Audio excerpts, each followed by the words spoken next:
I only married you because you're the boss's daughter, said my husband, Lucas, with a smile, as I lay sick in bed, seeing the scarves and gloves that I had lovingly knitted for him thrown aside without a second thought, and hearing him express his disappointment in me so openly.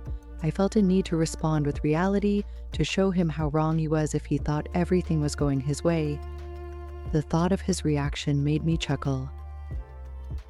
My name is Emily Thompson and I have been married to Lucas for 5 years. We don't have children, but we are living happily together. Although Lucas is often away from home due to his work, I sometimes feel lonely. However, he makes an effort to spend time with me when he is home, which makes the loneliness more bearable. I met Lucas through my father, who used to be his boss. He suggested that I become a stay-at-home wife, and it was a great decision for me. I had plenty of time for myself while supporting Lucas. I started sewing and working out, and I also got along well with the neighbors. I tried various activities to fill the void in my life, but what I truly enjoyed was sewing and knitting. Each winter, I made scarves and gloves for Lucas. Although the first ones I made were not perfect, I improved every year until Lucas said they were just as good as those from the store. Hearing his kind words made me even more passionate about sewing. One day, when we have children, I want to make clothes for them together. I told Lucas about this and he said he might join in when the time comes, giving me a smile.of course. I always go the extra mile in supporting my husband and doing housework. I prioritize spending time together in his days off, thanks to his high salary. From an outsider's perspective, my life may seem privileged, but I have no complaints. I vaguely thought that I would continue living quietly with my kind husband and future child. However, 2 years ago, a shadow appeared over this peaceful life. I was waiting for my husband to come home when I suddenly felt dizzy and collapsed. He took me to the hospital right away. When I woke up, I was in a hospital bed. Lucas and the doctor explained that my symptoms were not mild and I would need to deal with them for the rest of my life. Although it was not an immediate threat to my life at the time, it could happen again in the future. Under these circumstances, the doctor recommended that I stay in the hospital until I was better.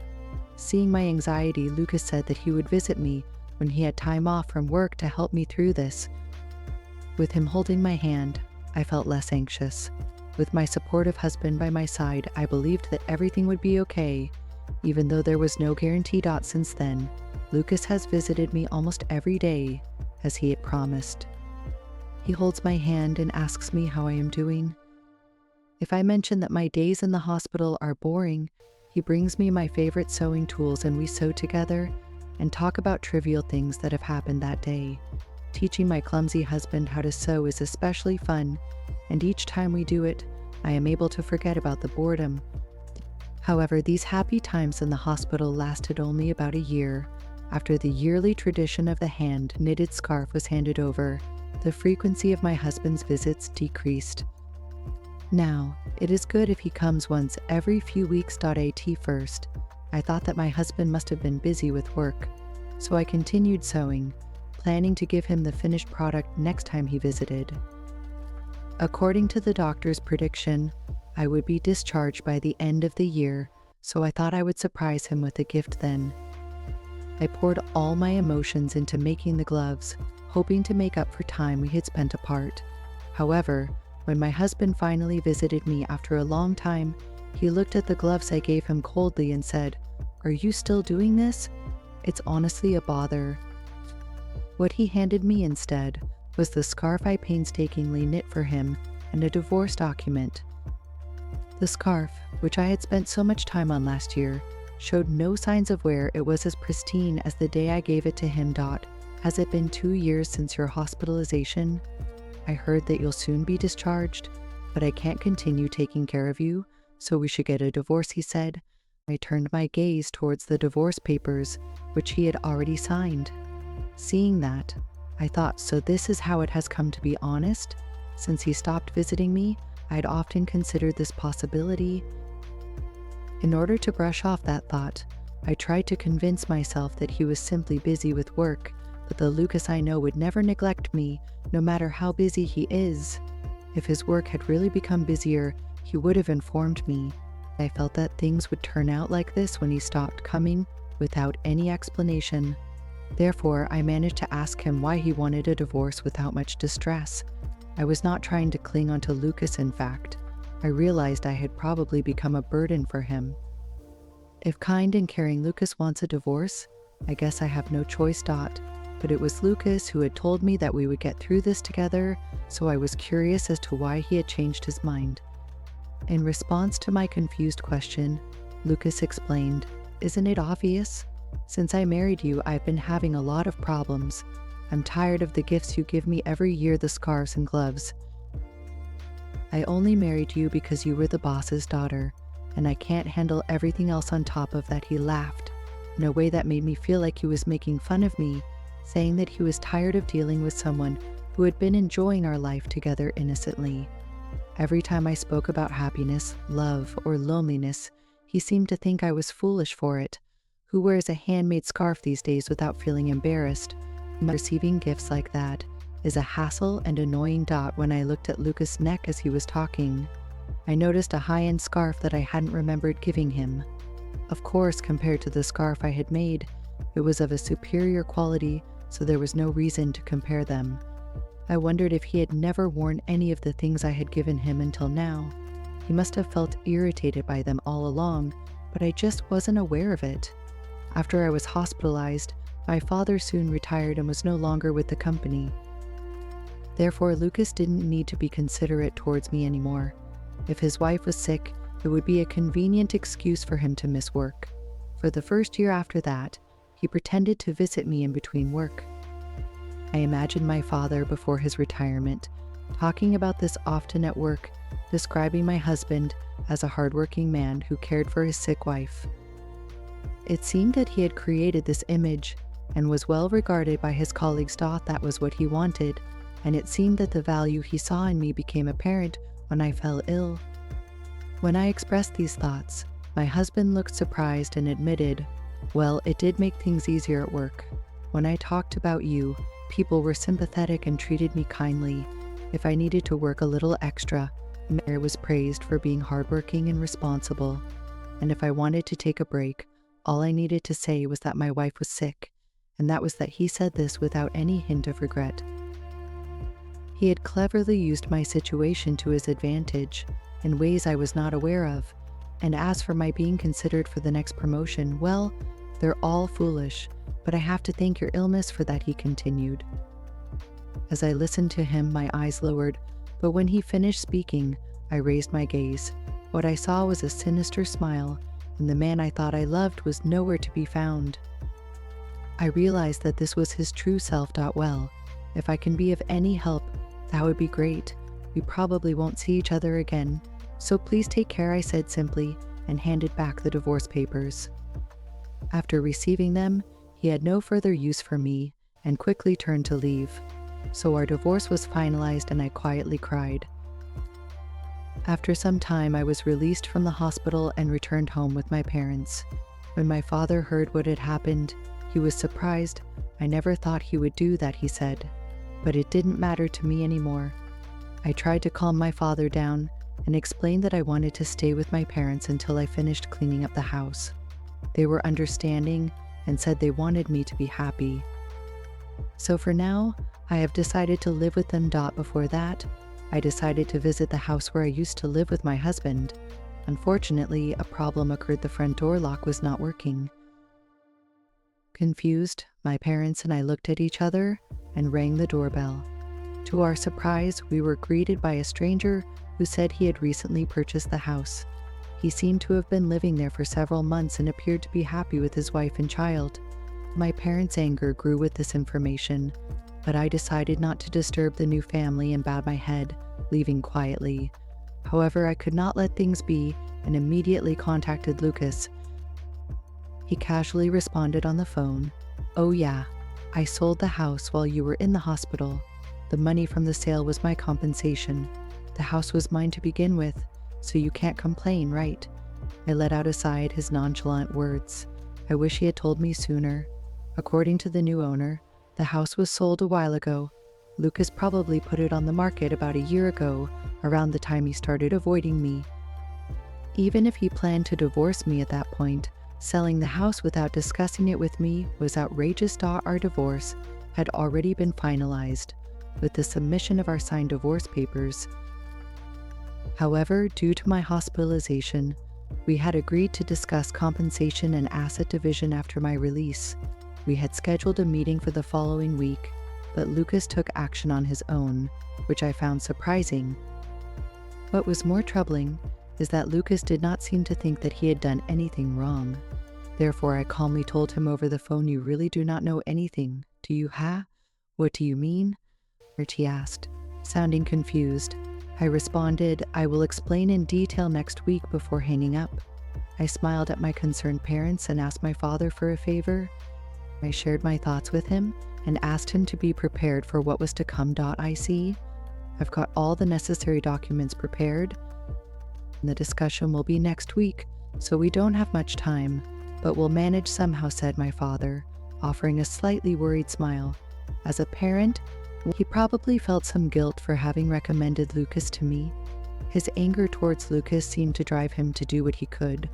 I thanked my father and looked forward to the day of our meeting. Imagining Lucas' face at that moment brought a smile to my own face for the first time in a while. With the help of my father, I prepared for the discussion. We chose to have the discussion at my family home. My parents and I were seated in a line, with Lucas sitting alone across from us. He clearly knew that my parents had been hurt by the divorce, but he seemed to care little about it.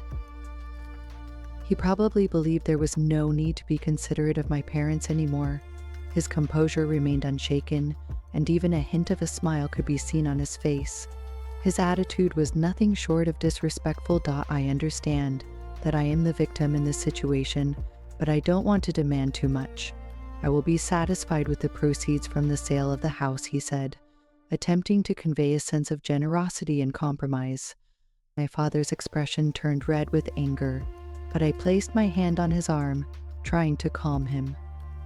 We all know that Lucas will be the one who will suffer the most in this situation. We don't need to be upset about it. There is something important that we need to discuss, I said, as my father handed me a document proving that the land where Lucas sold the house belonged to my father. Indeed, the house may have been in his name, but the land it stands on is my father's. This document proves it, right? Upon hearing my words, Lucas furrowed his brow slightly. So what, he asked? The house was always mine. No one can complain about that. He chuckled, as if finding the situation amusing. Even if the land was in my father's name, it's fine as long as I'm the one who owns the house, I continued. I suspected that Lucas had done some research before selling the house and was confident that there were no legal problems with his decision. However, this is from a legal perspective only. For the family who bought the house, it would create a significant problem. You sold the house, right? But considering that we have rights to the land, my father could demand rent from the family living there. Wouldn't that cause trouble, I asked. The situation is different from what they were told. Neither my father nor I intend to take that course of action. However, that doesn't mean we're willing to give up our rights to the land for nothing in this case. We would consider selling the land to the family. We wouldn't ask them to leave or charge them monthly rent. Of course, it would be difficult for us if they didn't purchase the land. We'd sell it to them at a reasonable price, but it would create an unexpected financial burden for the new family. They might not be able to afford it, and their dream home might turn into a nightmare. Lucas's smug expression faltered as he realized the seriousness of the situation. He muttered, "You can't be serious? You wouldn't really do that to them," trying to regain his composure. I said calmly, "My father and I have no intention of harming an innocent family. However, we cannot ignore the fact that you have sold the house without our consent or informing us. The situation was created by your actions, Lucas. You need to take responsibility for them." Lucas' face turned pale as he understood he was cornered. He asked, "What do you want me to do?" His voice was shaky. My father interrupted, saying firmly, "We want a fair resolution. You will return the money from the sale, minus a reasonable amount for improvements you made. We will also discuss a fair division of other assets and compensation for emotional distress caused to my daughter." Lucas opened his mouth to protest, but my father held up a hand to silence him. "This is not open to negotiation. If you refuse, we will take legal action and inform the new family about the situation. They will have no choice but to take you to court for misrepresentation and damages." Lucas slouched in his chair, defeated. He knew there was no other option. "All right," he said grudgingly. "I'll pay the money back and agree to the settlement. Let's just get this over with." Then after the meeting, Lucas signed the necessary papers, and my father made sure everything was legally binding. As he left, Lucas gave me a final resentful look, but I didn't feel any satisfaction at his downfall. Instead, I felt a sense of closure and relief that the matter was finally resolved. With the settlement finalized, I was finally able to move forward with my life. My parents were there to support me, and I took some time to focus on my health and well-being. I began attending therapy sessions to process my emotions and recover from the trauma of my marriage. Months went by, and I gradually began to rebuild my life. I found happiness in small things, spending time with my family, rediscovering old hobbies, and making new friends. Although the scars from my past were still there, they no longer controlled me. One day, while walking in a park near my parents' house, I felt a sense of peace overcome me. I had gone through a lot, but I came out stronger on the other side. I knew I could face any challenges with resilience and grace. As I sat on the bench, watching the world pass by, I realized something even more important than the love I lost. I had found myself. In that moment, I knew I would be okay. A few years later, my life took on new meaning and stability. I moved to a new apartment, found a job I enjoyed, and even began volunteering at a local animal shelter. Slowly, I rediscovered the joy in life. One day, at a volunteer event, I met Alexei. He was a veterinarian who helped out at the shelter. Alexei was kind, caring, and genuinely interested in the animals. We started talking, and soon, our friendship blossomed into something more. Alexei became a significant part of my life, and I felt like I could be myself around him, without fear or pain from my past. Our relationship grew naturally and gradually. Alexei understood my past and was there for me through it all. He never tried to fix me or replace anyone else. He just supported me when I needed him. I felt safe and secure with him. A few months went by, and one evening, we were walking in the park where I once found peace. Alexei stopped, took my hand, and said, "But I know you've been through a lot," he said, gazing into my eyes. "But I want you to know that I'm here for you, no matter what happens. I love you and want to spend the rest of my life with you." And tears of joy welled up in my eyes. I realized I had found someone who truly appreciated me and loved me for who I am. "I love you too," I said, feeling my heart swell with happiness. A year later, we got married. And the ceremony was small and intimate, with only the closest friends and family. My parents were thrilled to see me finding happiness. Life with Alexei is filled with love, respect, and mutual support. The past has no power over me anymore. I've learned to forgive and move on. Together, Alex and I are building a future filled with hope and dreams. Although the road to happiness has been long and challenging, I know the trials have made me stronger and led me to true happiness. Life continued, and each day brought new joy and discovery. I was thankful for everything that I had and excited about what the future held.